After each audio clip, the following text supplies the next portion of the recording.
The less you can be doing anything based on counting hours, the better for your life in this industry. Personally, I hate retainers.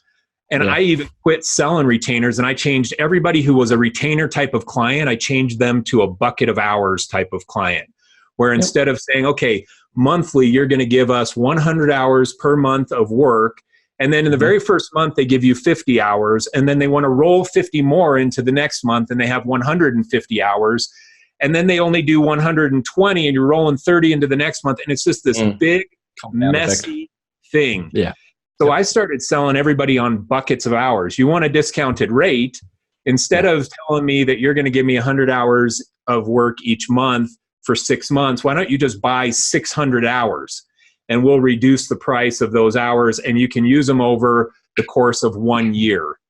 And so some months are big and some months are small, but that's kind of how I got away from the retainer thing. I think in terms of dealing with or going into a retainer, I think it's something that it takes, as you said, the right relationship for starters. If you haven't worked with a client before for an extended period of time, I don't think I'd be entering into a relationship like a retainer full stop.